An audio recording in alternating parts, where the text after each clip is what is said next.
Je vous souhaite la bienvenue dans cette vidéo consacrée à Shopify. Aujourd'hui, nous allons voir quelles sont les erreurs que vous devez absolument éviter de faire, sinon vous ne ferez jamais de vente. Vous ne ferez très peu de ventes, voire aucune vente. Alors, cela s'applique aussi bien dans le dropshipping que dans le prix ton demande. D'accord? Que vous fassiez du dropshipping ou du prix ton demande, ces 5 erreurs sont des erreurs communes que la plupart des débutants font, que la plupart de mes élèves qui débutent commettent, et au final elles se retrouvent avec très peu de ventes, voire aucune vente, et donc du coup elles sont démoralisées, elles perdent leur motivation et elles abandonnent alors qu'elles étaient proches du but. Voilà, donc simplement cette vidéo est faite pour que vous compreniez les erreurs que vous devez éviter de commettre pour pouvoir réussir en e-commerce.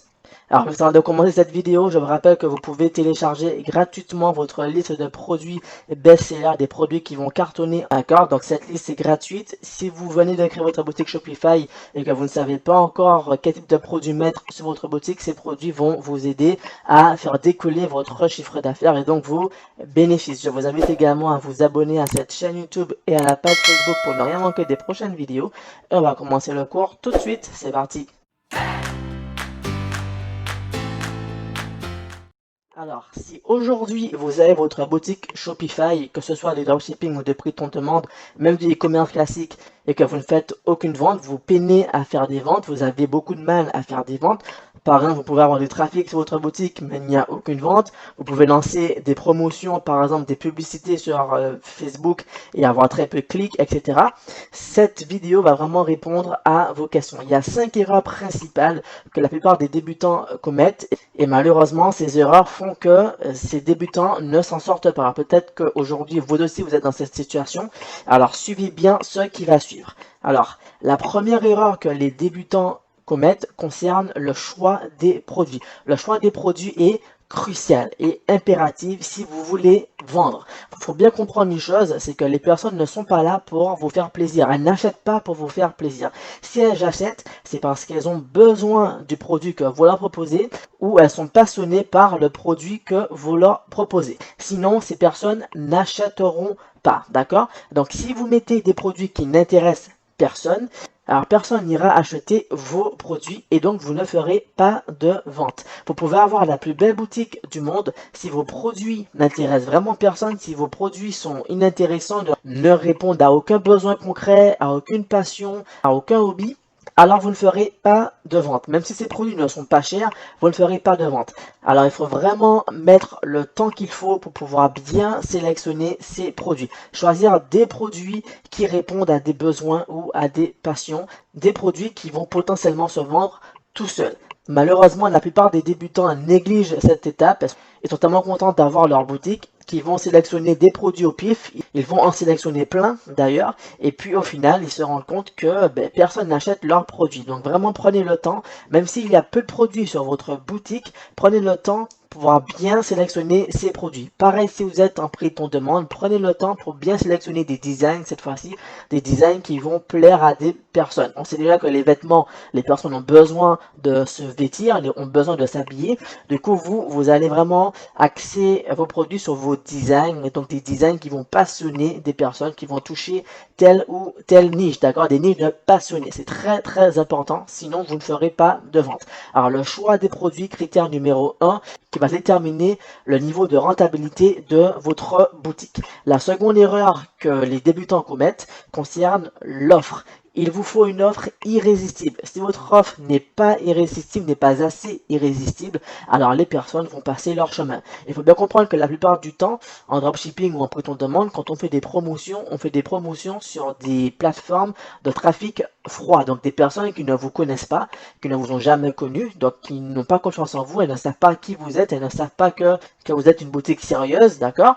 Et elles voient donc votre offre qui défile sur leur fil d'actualité.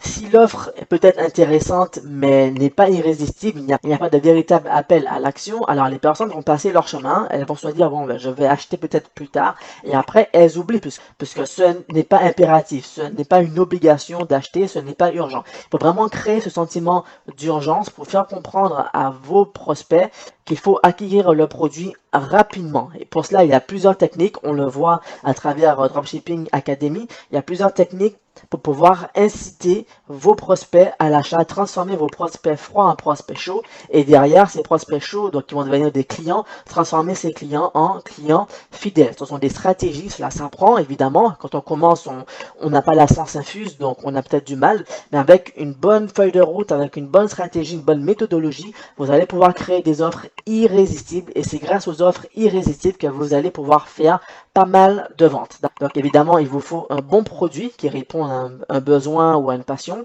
À côté de cela, il faut une offre irrésistible pour inciter les prospects à acquérir ce produit le plus vite que possible. Passons maintenant à la troisième erreur que commettent les débutants, que commettent ceux qui ne font pas de vente sur Shopify.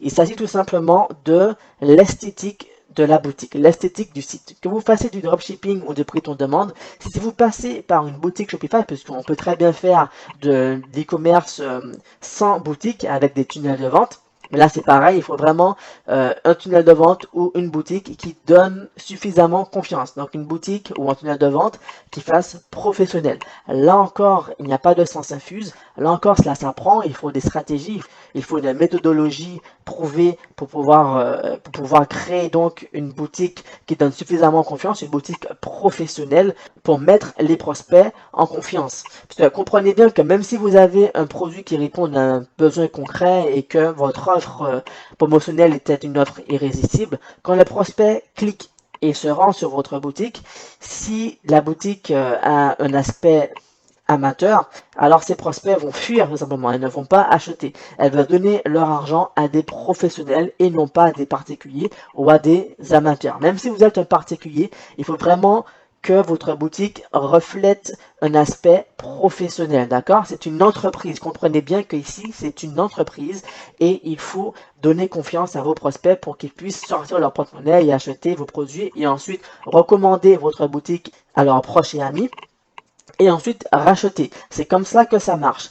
Comprenez bien que dans le e-commerce, la première impression est toujours la bonne. Si les prospects visitent votre boutique et voient que cette boutique n'est pas professionnelle, que c'est un travail d'amateur, elles vont fuir et ne plus jamais revenir, d'accord?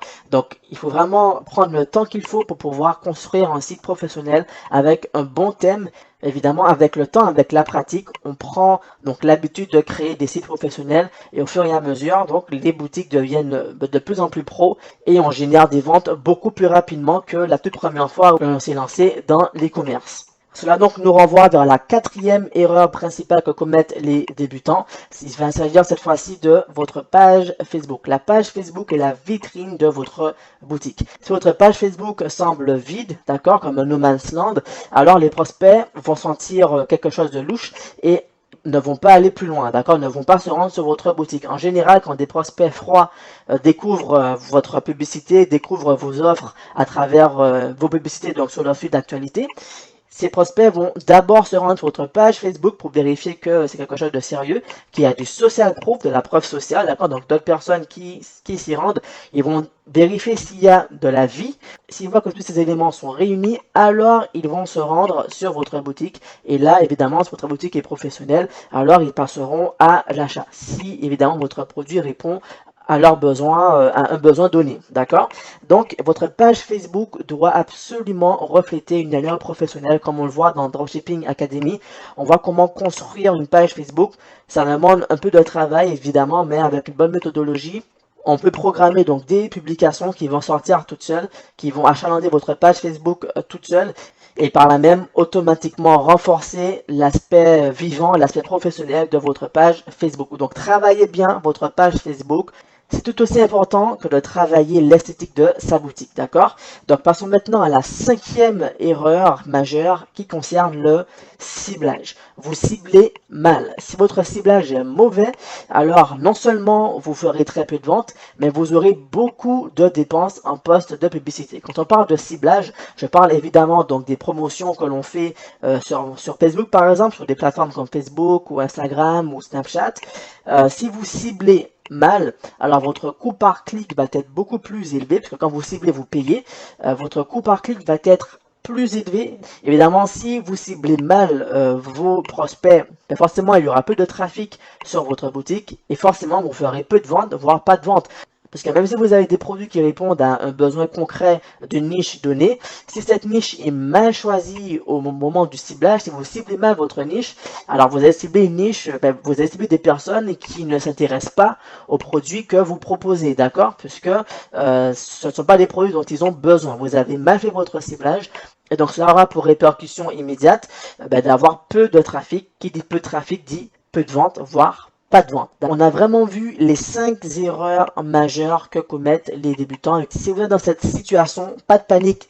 Si vous avez beaucoup de trafic et que vous ne faites pas de vente, si vous avez peu de trafic, si vous avez peu de clics sur votre publicité, si votre publicité a un coût par clic trop élevé, alors vous avez très certainement commis l'une de ces 5 erreurs ou plusieurs de ces 5 erreurs, voire ces 5 erreurs réunies en même temps. Il n'y a pas de secret, il n'y a pas de magie. Si vous voulez faire des ventes, il faut faire les choses bien et il faut vraiment éviter de commettre ces 5 erreurs. Si vous ne faites pas de vente aujourd'hui, c'est que très certainement vous êtes dans l'une de ces 5 situations. Voilà, donc cette vidéo touche maintenant à sa fin. Je vous remercie pour avoir tout suivi. Si vous avez tout suivi, c'est dans votre intérêt. Je vous rappelle encore une fois que vous pouvez récupérer gratuitement votre liste de produits best-sellers. C'est une liste de produits en 2019, des produits qui répondent à des besoins concrets, d'une part, des produits avec une bonne marge, des produits qui se vendent bien, et surtout des produits où il y a peu de concurrence, notamment sur le marché francophone, si vous visez le marché francophone. Alors vraiment, cliquez dans la description ci-dessous pour récupérer votre liste, ça ne coûte rien. Et si vous ne savez pas quoi mettre sur votre boutique Shopify, alors je vous invite fortement à mettre ces produits sur votre boutique et à faire la promotion de ces produits. Évidemment, encore une fois, évitez de commettre les 5 erreurs qui ont été mentionnées précédemment et vous verrez que vos ventes vont décoller au fur et à mesure. Si vous avez des questions, des avis ou des remarques, n'hésitez pas à les laisser en commentaire de cette vidéo, je me ferai un plaisir à y répondre.